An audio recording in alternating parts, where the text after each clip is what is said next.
ભાવનગર જિલ્લાના સિહોર તાલુકાના કોચડિયા ગામે આવેલ કોચાડિયા પ્રાથમિક શાળાના વર્ષ 1956ના નિર્માણ થયેલ હતી। ઉપરાંત ખાસ વાત કરીએ, હાલ વર્ગખંડ વગર જ વિદ્યાર્થીઓ ત્યાં અભ્યાસ કરી રહ્યા છે અને ત્યારે ખાસ વાત છે, સ્કૂલમાં ધોરણ 1 થી 8માં કુલ 2 શિફ્ટમાં 76 થી વધારે બાળકો પોતાનું ભાવિ ઘડી રહ્યા છે અને ત્યારે ખાસ આ શાળામાં અત્યારે એક પણ ઓરડો નથી।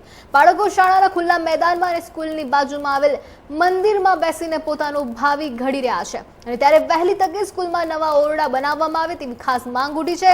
વાત છે સિહોર તાલુકાના કાચોડિયા ગામની, જ્યાં કાચોડિયા પ્રાથમિક શાળા વર્ષ 1956માં નિર્માણ થયું હતું। આ સ્કૂલની સ્થિતિ દયનીય હાલતે છે। આ સ્કૂલમાં 2 શિફ્ટમાં ધોરણ 1 થી 8ના કુલ 76 જેટલા બાળકો પોતાનું ભાવિ ઘડી રહ્યા છે। ઉપરાંત વાત કરીએ તો આ શાળામાં અત્યારે એક ઓરડામાં, શાળા ખુલ્લા મેદાનમાં કે ગામમાં કોઈ એક મંદિરમાં બેસીને લોકો ભણી રહ્યા છે અને જેને લઈને ખાસ બોર્ડ કે પ્રોજેક્ટર જેટલી પણ ઉપલબ્ધ સુવિધા નથી ને ત્યારે બાળકો સાથે પૂરતો સંવાદ પણ નથી થઈ શકતો।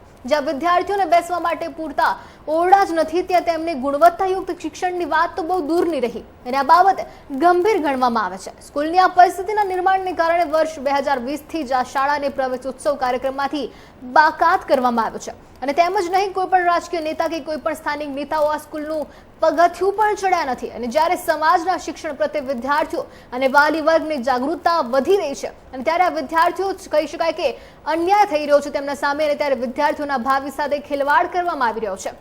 ઉપરાંત સરકારે આ બાબતને ગંભીર ગણવી જોઈએ। કોચાડિયા પ્રાથમિક શાળામાં વહેલામાં વહેલી તકે વિદ્યાર્થીઓની સંખ્યામાં મુજબ પ્રમાણે ખાસ ઓરડા પણ બનાવવા જોઈએ તેવી ખાસ માંગણી કરી છે।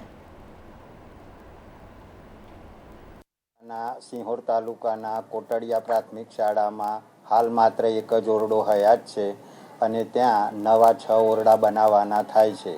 વારંવાર ટેન્ડરિંગની પ્રક્રિયા કરવા છતાં કોઈ ઇજારદાર તરફથી આ ટેન્ડર સ્વીકારવામાં આવતું ન હોય એટલે અત્યારે ભાવનગર સ્થિત જે બિલ્ડર કન્સ્ટ્રક્શનનું સાઇટ ચાલી રહી છે એમને જ અમો દ્વારા સમજૂત કરવામાં આવેલ છે અને આ બિલ્ડર કોન્ટ્રાક્ટરે એ નવા 6 ઓરડા બનાવવા માટેની અમને બાંહેધરી આપી છે અને આ અંગેની સઘળી મંજૂરી માટે અમો દ્વારા 18 જુલાઈના રોજ SPDO ઓફિસને લખી દેવામાં આવ્યું છે અને આગામી ઓગસ્ટના અંત સુધીમાં આ નવા 6 ઓરડા બનાવવાની પ્રક્રિયા શરૂ કરી દેવામાં આવશે।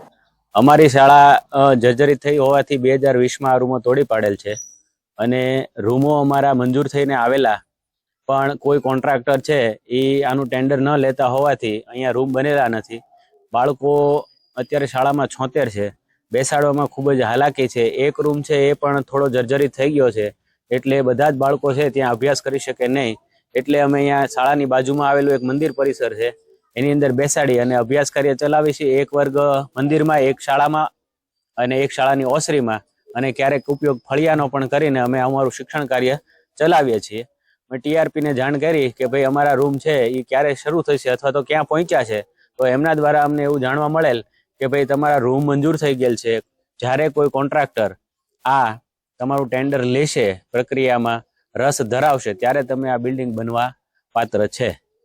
કેટલા લોકો આ વિદ્યાર્થીમાંથી બહાર વયા ગયા છે? અંદાજિત 25 થી 27 બાળકો છે એ આ જ વર્ષે શાળા છોડી અને બાજુના ગામની શાળામાં જતા રહ્યા છે।